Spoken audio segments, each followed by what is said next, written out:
A Christmas Carol by Charles Dickens, Stave 1, Part 2. You may talk vaguely about driving a coach and six up a good old flight of stairs or through a bad young Act of Parliament, but I mean to say you might have got a hearse up that staircase and taken it broadwise with the splinter bar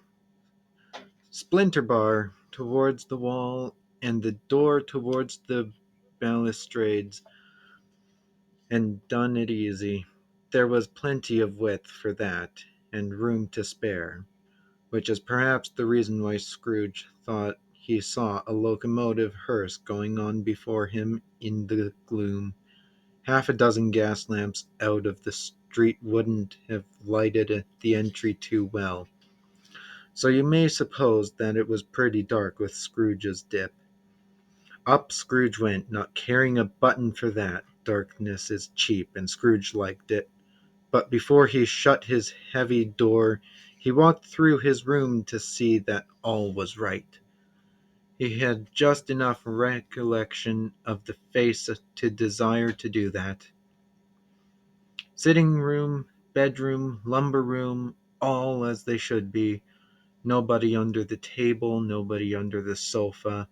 A small fire in the grate, spoon and basin ready, and the little saucepan of gruel (Scrooge had a cold in his head) upon the hob. Nobody under the bed, nobody in the closet, nobody in the dressing-gown, which was hanging up in a suspicious attitude against the wall. Lumber room as usual, old fire-guard, old shoes, two fish baskets, washing stand on three legs, and a poker. Quite satisfied, he closed his door and locked himself in. Double locked himself in, which was not his custom. Thus secured against surprise, he took off his cravat, put on his dressing-gown and slippers, and his nightcap, and sat down before the fire to take his gruel. It was a very low fire indeed, nothing on such a bitter night that he obliged to sit close to it, and brood over it. Before he could extract the least sensation of warmth from such a handful of fuel, the fireplace was an old one, built by some Dutch merchant long ago, and paved all around with quaint Dutch tiles designed to illustrate the scriptures. There were Cains and Abels, Pharaoh's daughters, queens of Sheba, angelic messengers descending through the air on clouds like feather beds, Abraham's, Belshazzar's,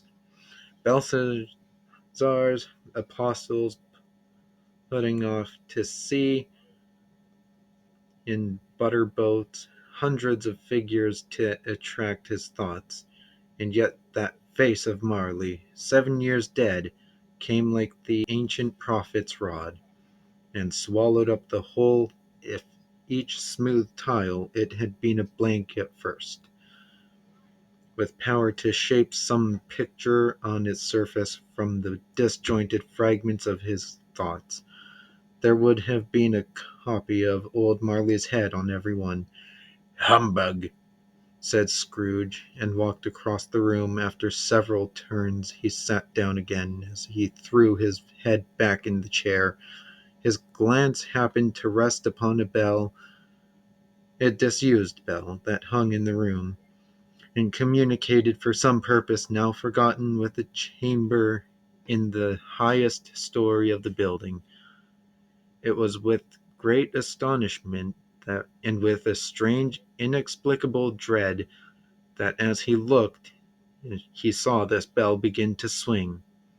It swung so softly in the outset that it scarcely made a sound, but soon it rang out loudly, and so did every bell in the house.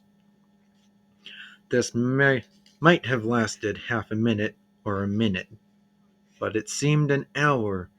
The bells ceased as they had begun together, they were succeeded by clanking noise deep down below, as if some person were dragging a heavy chain over the casks in the wine merchant's cellar. Scrooge then remembered to have heard that ghosts in haunted houses were described as dragging chains. The cellar door flew open with a booming sound, and then he heard the noise much louder and on the floors below, then coming up the stairs, then coming straight towards his door. "It's humbug still," said Scrooge. "I won't believe it." His color changed, though, when, without a pause, it came on through the heavy door, and passed into the room before his eyes. Upon its coming in, the dying flame leaped up, as though it cried, "I know him! Marley's ghost!" and fell again.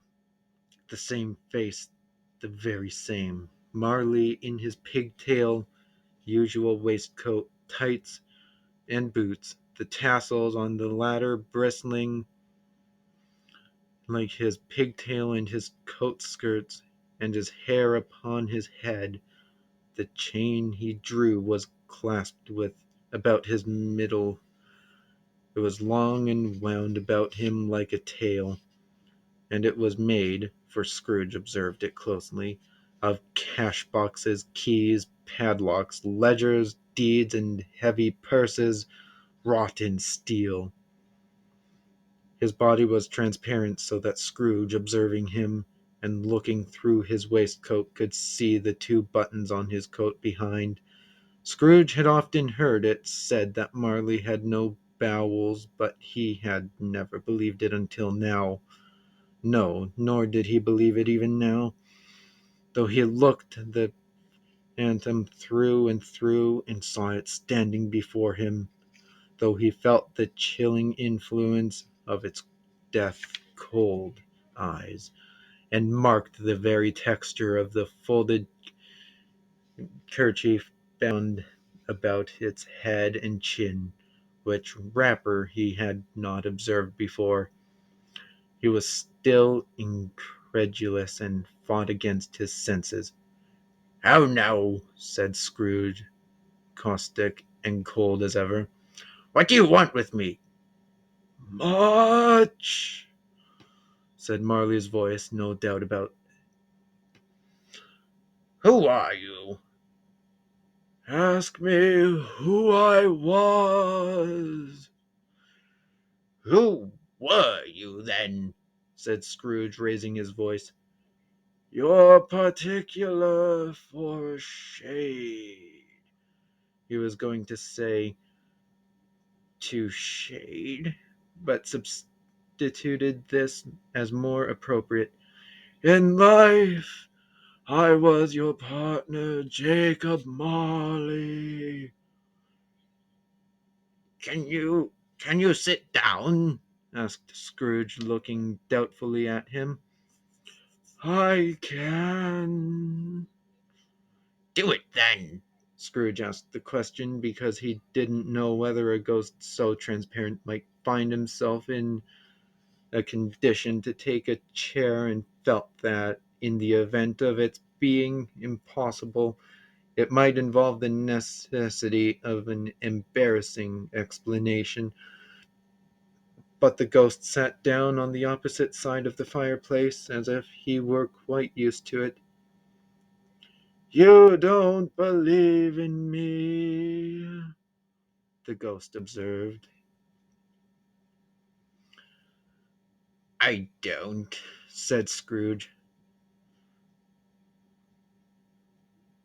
"What evidence would you have of my reality beyond that of your senses?" "I don't know," said Scrooge. "Why do you doubt your oh, Why do you doubt your senses?" "Because," said Scrooge, "a little thing affects them. A slight disorder of the stomach makes them cheats. You may be an undigested bit of beef, a blot of mustard, a crumb of cheese, a fragment of an underdone potato. There's more of gravy than of grave about you, whatever you are."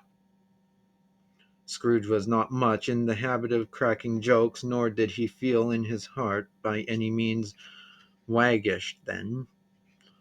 The truth is that he tried to be smart as a means of distracting his own attention and keeping down his terror, for the spectre's voice disturbed the very marrow in his bones. To sit staring at those fixed, glazed eyes in silence for a moment would play.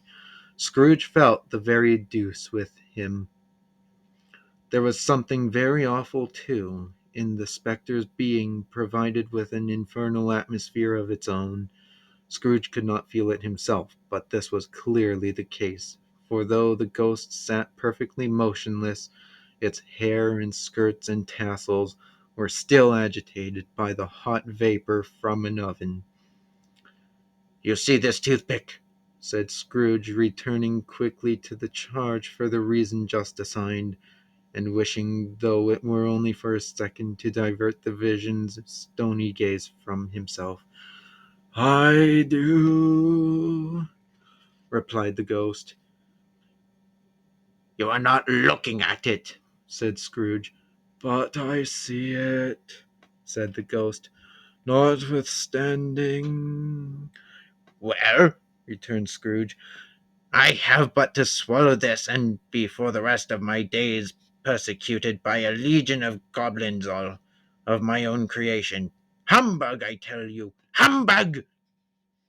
At this the spirit raised a frightful cry and shook its chain with such a dismal and appalling noise that Scrooge held on tight to his chair to save himself from falling in a swoon. But how much greater was his horror when the phantom, taking off the bandage around its head, as if it were to warn to wear indoors,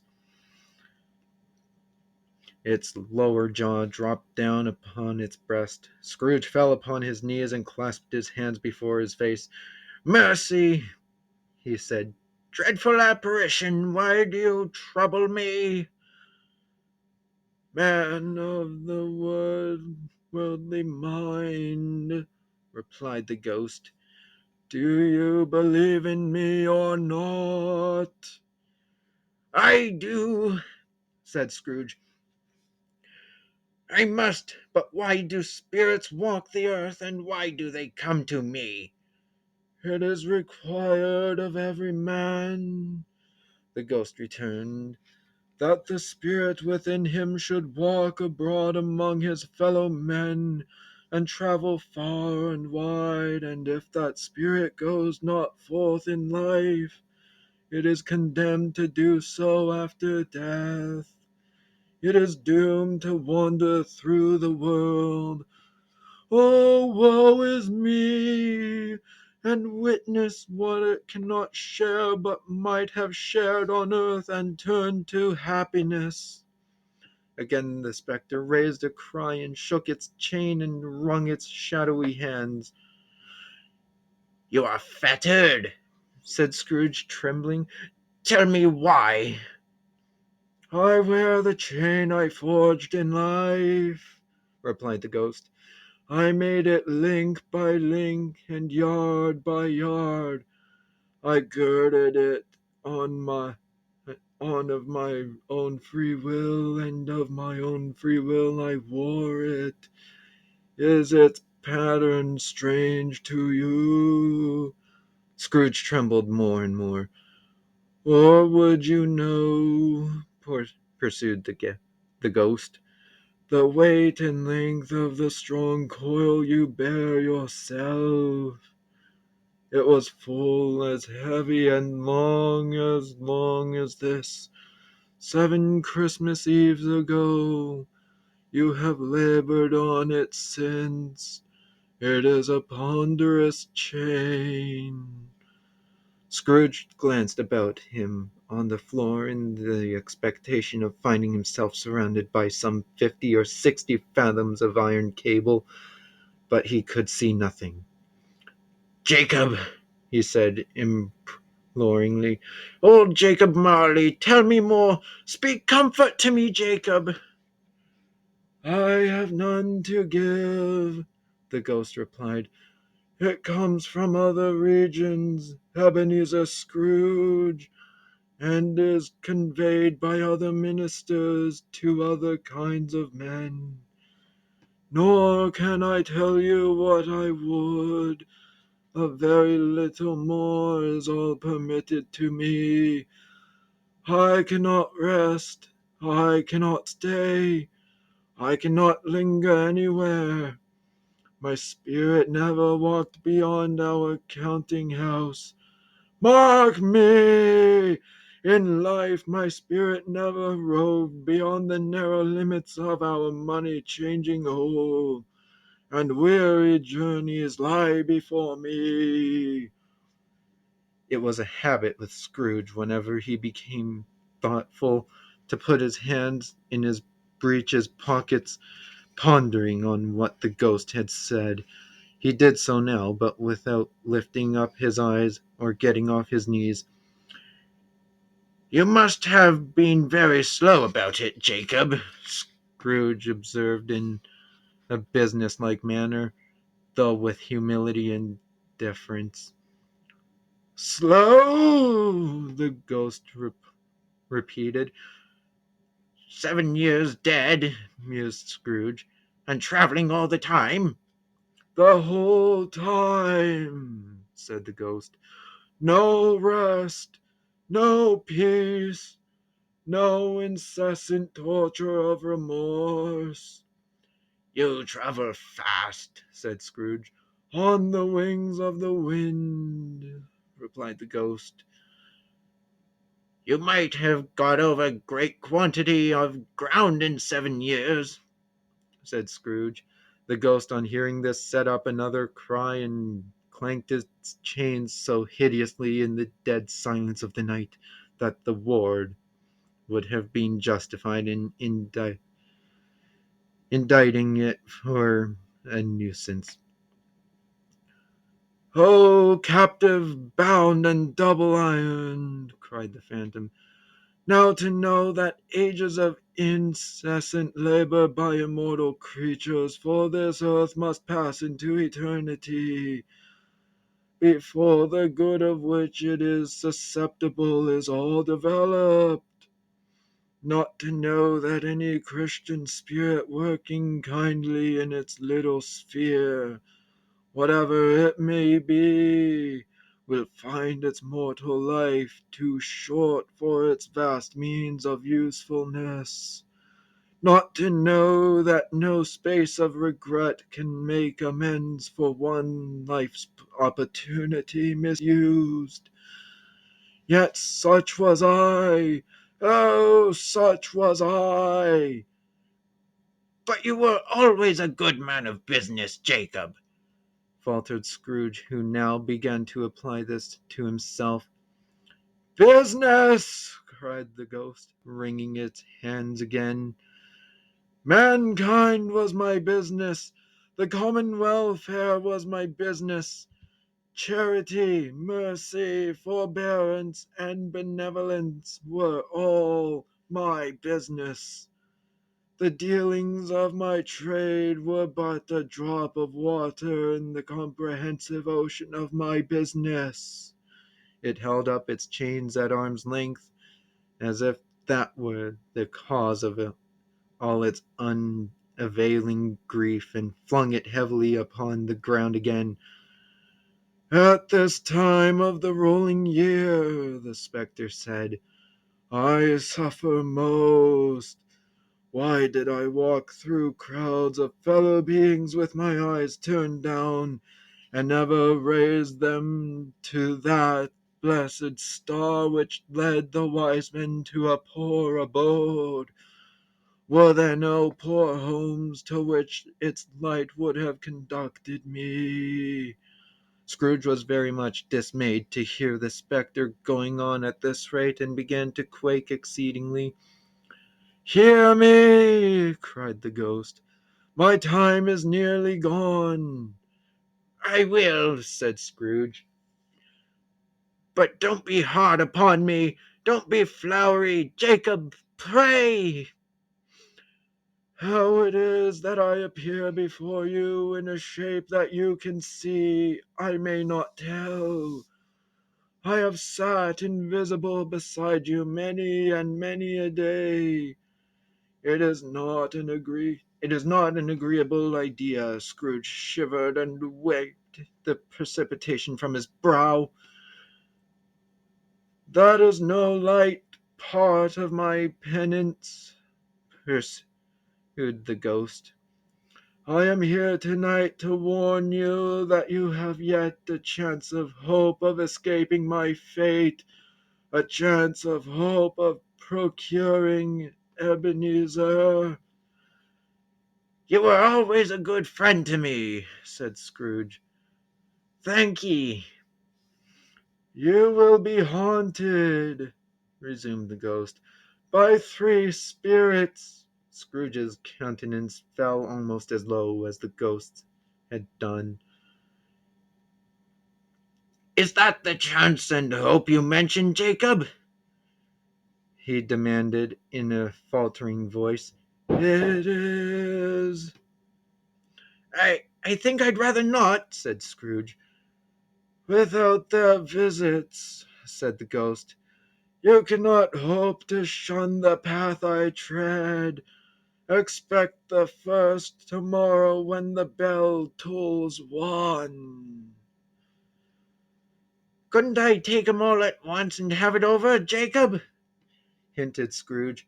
Expect the second on the next night at the same hour.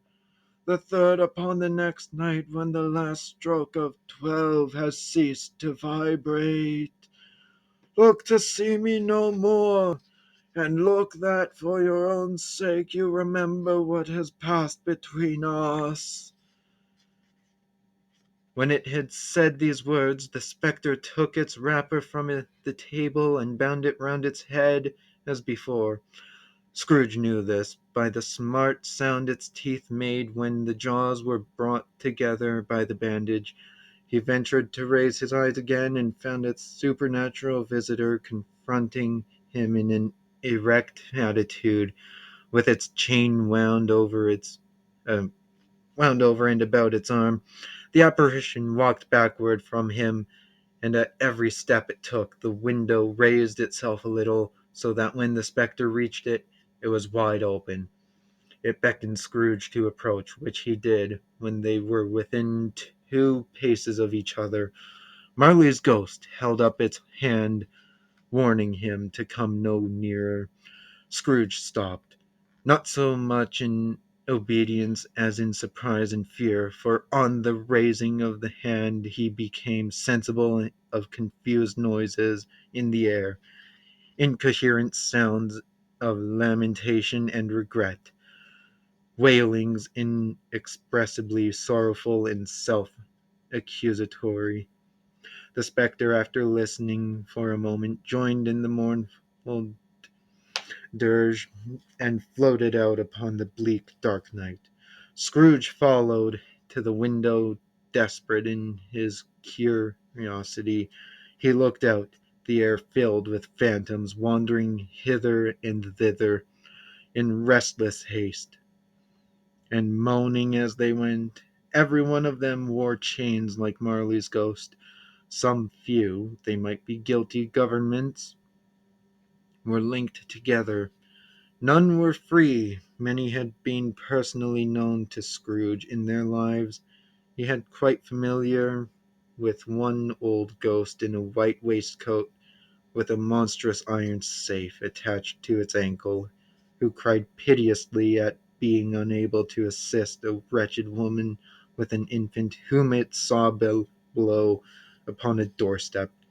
The misery with them all was clearly that they sought to interfere for good in human matters and had lost the power forever. Whether these creatures faded into mist or mist enshrouded them, he could not tell, but they and their spirit voices faded together, and the night became as it had been when he walked home. Scrooge closed the window and examined the door by which the ghost had entered.